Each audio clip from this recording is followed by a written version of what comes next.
In this video, we're going to look how to make alcohols from carbonyl compounds. And the reaction we're going to do is called a reduction. Let's jump right in.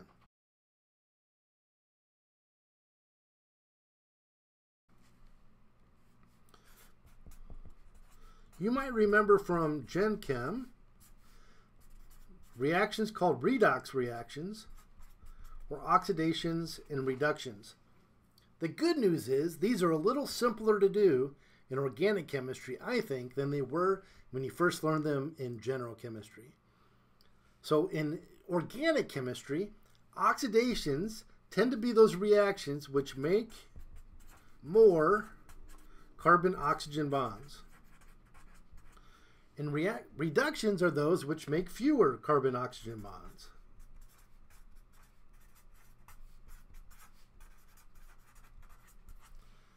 So a very simple series of oxidations and reductions would be, if you have an alcohol,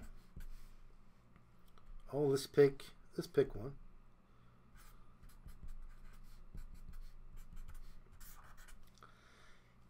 This alcohol, ethanol, has one carbon-oxygen bond. If I do an oxidation with it, I need to make two carbon-oxygen bonds. So you can lose two hydrogens, but we go from one carbon-oxygen bond to two carbon-oxygen bonds. The methyl and one hydrogen would still be there. And if I have an aldehyde like this, I can further oxidize it from two carbon-oxygen bonds to three carbon-oxygen bonds. And what we find is aldehydes can insert an oxygen in between this carbon and hydrogen bond to make a carboxylic acid. So instead of two carbon-oxygen bonds in the carbonyl, now I have 1, 2, 3 carbon-oxygen bonds for this carbon. I've oxidized from 1 to 2 to 3 carbon-oxygen bonds. If you go the other way, from 3 to 2, that's called a reduction. Or from 2 to 1, that's called a reduction. And in this video, I want to focus on starting with 2 and going down to 1 to make alcohols. The most common reducing agents are sodium borohydride,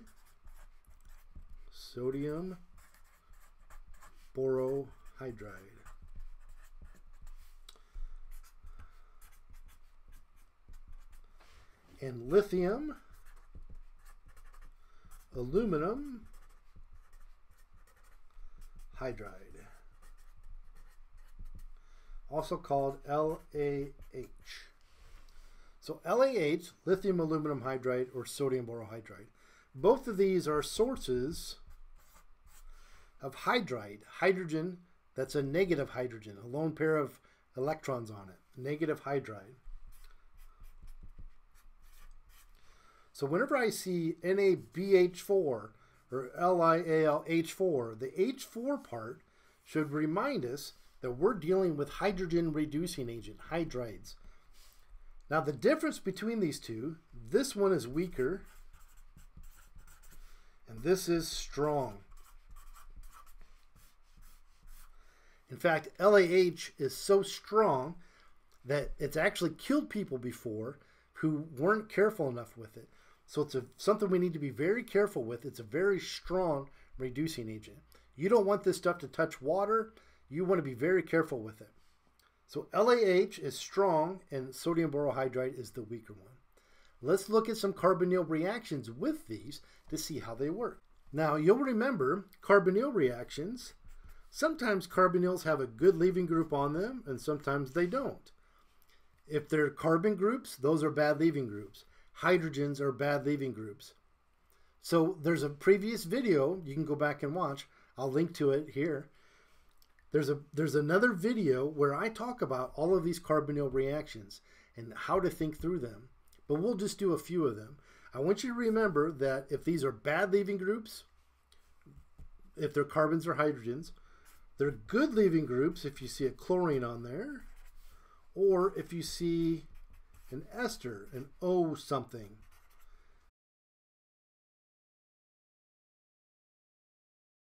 These are good leaving groups. And these are bad. So let's take this compound with bad leaving groups on it, and let's let sodium borohydride or lithium aluminum hydride, but a hydride source, come and attack. The hydride can backside attack. The electrons go up onto the oxygen, and we always ask ourselves when the electrons go up, can they come back down? They come back down if we have a good leaving group on there. But in this case, I have two bad leaving groups. So the electrons will stay up there.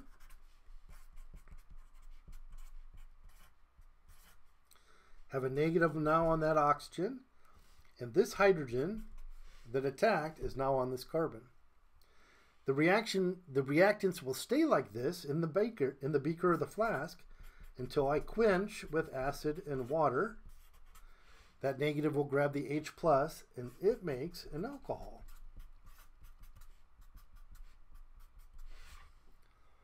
So that's how we make an alcohol or reduce a carbonyl down to the alcohol.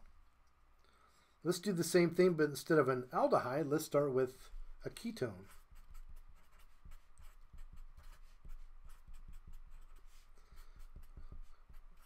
Our sodium borohydride or lithium aluminum hydride will attack. Electrons go up. I ask myself, can they come back down? Carbon group, bad leaving group, bad leaving group. No, they do not come back down.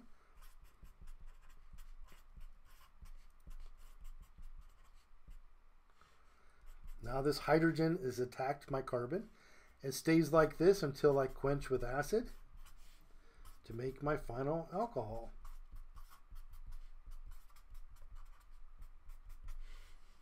That's how you reduce it.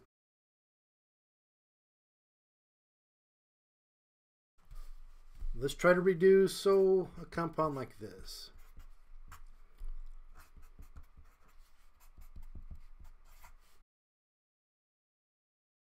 So I attack, electrons go up. I ask myself, can they come back down? There's a chlorine here. The answer is yes. They come back down and kick it off. So now I have a hydrogen on there because this hydrogen attacked. If I have more of it, it can do it again. I attack, electrons go up. Can they come back down? Carbon and hydrogen, the answer is no.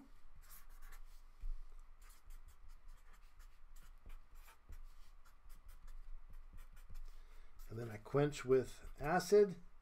It makes this alcohol.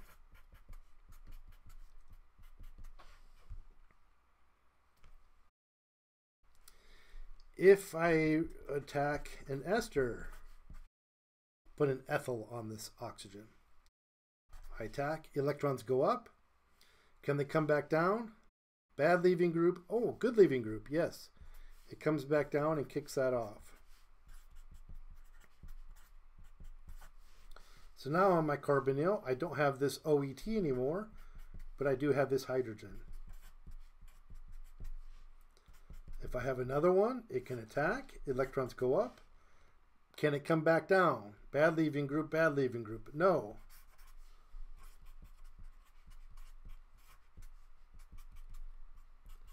And it stays like this until I quench with acid and water. So we just pour some acid and water in that beaker, and I make an alcohol. And all of these, I'm going from 2 carbon-oxygen bonds to 1. This is a reduction. Now, in all of these, you can use sodium borohydride or lithium aluminum hydride, except in this reaction. Esters need a really strong hydride reagent. A weak one, like sodium borohydride, is not good enough to do esters. So you need LAH, the granddaddy of them all, lithium aluminum hydride, the strong one, if you want to reduce an ester. Otherwise, you can use sodium borohydride for ketones or aldehydes, but esters, they take the strong one, the something special. One more I want you to look at.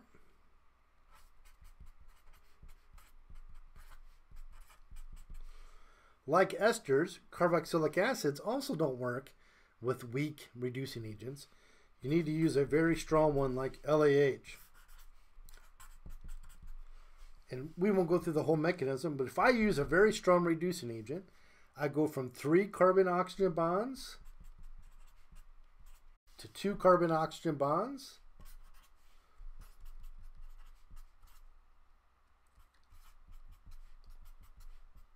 to 1 carbon-oxygen bond, and I fully reduce it from 3 carbon-oxygen bonds all the way to 1.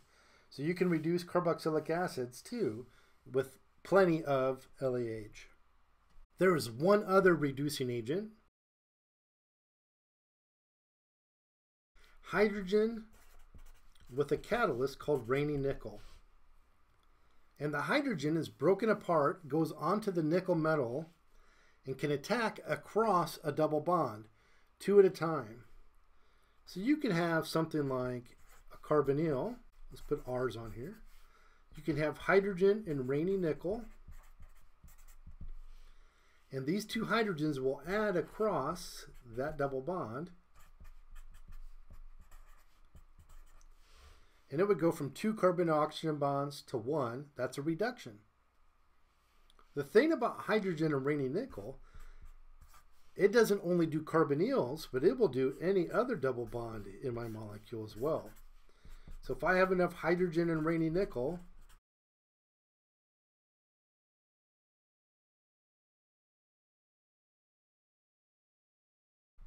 you get hydrogens there and there, and you get extra hydrogens here and here.